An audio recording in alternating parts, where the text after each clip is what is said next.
patchy in nature, but any untreated surfaces could become slick, so some black ice could develop out there, and that also means there could be some minor impacts to the way you start your day tomorrow. If your routine involves, waking up and sort of just hitting the ground running, you have everything regimented, you may want to plan a couple extra minutes to have to scrape off your windshield or preheat the car, things like that, because there could just be a thin glaze of ice that develops as that fog forms and temperatures themselves actually dip down below normal. We'll show you the visibility readings right now. Still tens across the board outside of Salisbury with a 7. But we're expecting some patchy fog to develop here over the next few hours. And that will be the case as we get a little bit later into the night, too. And it's that patchy fog that provides the moisture for untreated surfaces to become a bit slick. Temperatures right now down below freezing just about everywhere. 31 in New Haven, 31 in Groton. We're at 29 in Waterbury and Meriden, 28 in Danbury, 28 in Salisbury right now, 29 in Hartford, 26 in Willimantic, 28 in Putnam, and 30 at Bradley International in Windsor Locks. So no matter where you are, temperatures have dipped below freezing, and that does include the immediate shoreline, the I-95 corridor. So this is not an event that will spare the shoreline, which we do sometimes see. That is not the case here. We're expecting these numbers to even dip a little bit more as the night goes on, and temperatures down below freezing pretty much statewide for the rest of the night. Means that things will begin to get a bit icy as soon as this fog really starts to form. First look, Futurecast shows the patchy nature of this fog, especially into the pre-dawn hours tomorrow, but you'll note where the lower visibilities are, first in the Connecticut River Valley, and then along the 395 corridor, spreading out from there. So through about 4, 5, 6 o'clock tomorrow morning, we'll be looking at some of this patchy fog, even all the way to the 95 corridor. There could be a couple of spots that end up just a little bit foggy. Again, the issue here is that the temperatures will be below freezing. However, once we get past sunrise tomorrow, not only do the temperatures start to climb, but all that fog burns off. So we will see some pretty quick improvement in visibility and certainly in road conditions. This is not going to be a widespread thing where, we have major issues on the roadways tomorrow, but there will be some minor impacts, especially as you're getting ready to start off your day. We'll take you live to some of our iCams right now. Here's our iCam view in Hartford, 29 degrees, a calm wind, a clear sky for now. We are expecting some cloudiness to build in. We don't really see much out there. Visibility right now is actually great. You can see the Bulkley Bridge there, traffic moving, and there's the old State House in the bottom right of your corner. Not much else to report on right now. Our iCam view in Windsor Locks also showing pretty good visibility currently, which is not a surprise. We just saw the visibility map, right? We have great visibility across the state currently, and we'll take you next to our iCam in Waterbury. And here is maybe a better example of what we're expecting. While the fog hasn't formed just yet, we still have dampness, wetness on the roadways. You can very clearly see that on West Main Street. You can see that on the sidewalks in the green. All of that is expected to freeze up if it hasn't frozen up already, given that the temperature is 29 degrees. And with a calm wind out there, that cold air really is just going to sit all night long. We'll never be able to mix it out, and that's really going to allow things to freeze up rather quickly. So we start the day off tomorrow with those slick spots, and as we get later into the day, temperatures will climb to between 45 and 50 degrees. It is going to be mild out there, unseasonably so. In fact, tomorrow is a big day for us, and the reason that tomorrow is a big day for us is because of the normal high temperature. As we look through the 9th through the 30th, the next 3 weeks, our average high is 35 degrees. That is our coldest average high. It starts to climb January 31st.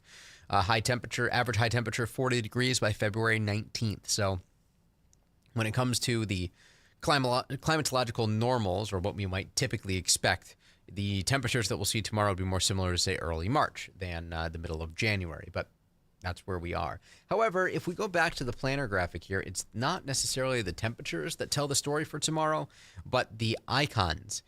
We see some breaks of sun early on.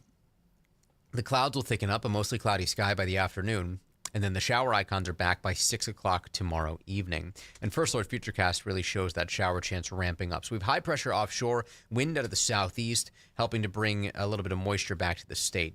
The cold front itself will cross tomorrow evening, bringing our first round of showers. That moves offshore, and in its wake, we'll see another warm front approaching.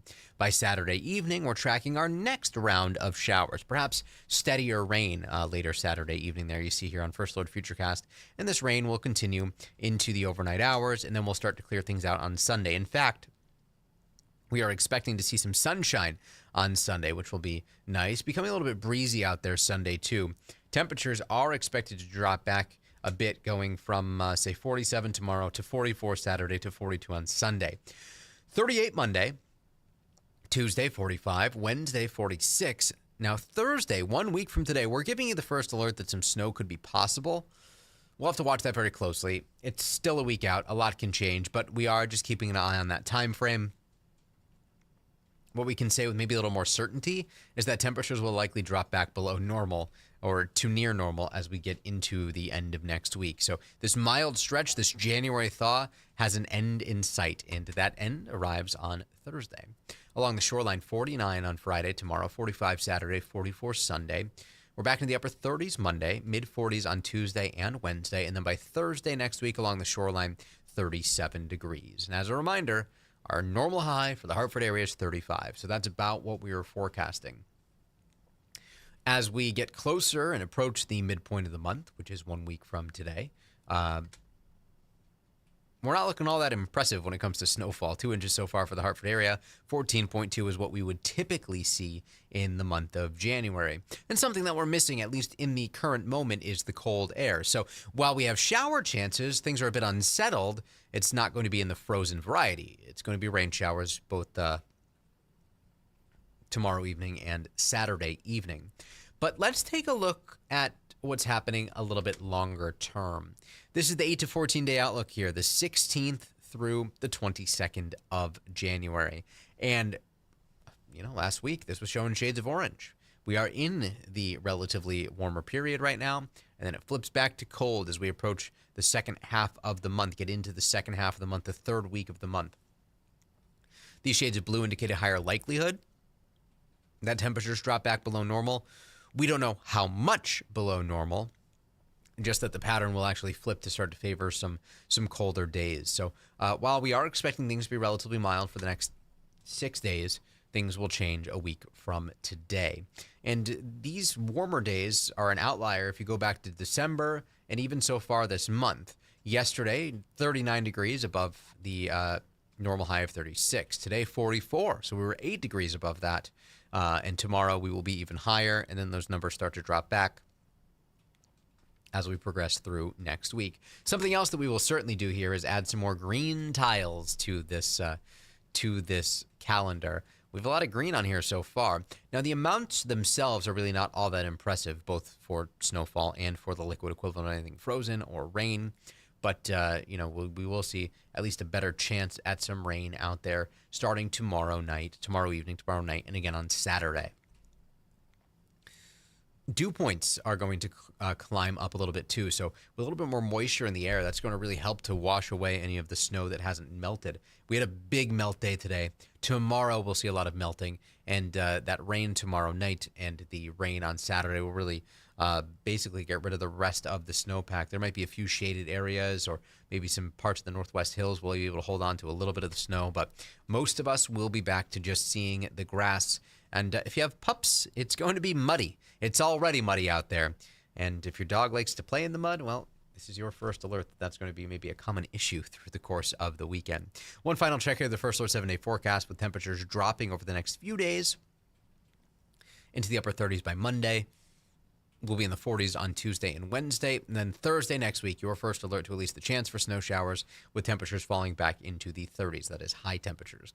Still, no first alert weather days. Doesn't appear that anything will be too impactful here. Just a little bit damp if you have plans to be out Friday or Saturday evening. That'll do it for this First Alert Weather Extra. We'll be on the wax at 10, so you can join us in 20. And we will be on Channel 3 tonight at 11. We'll see you then.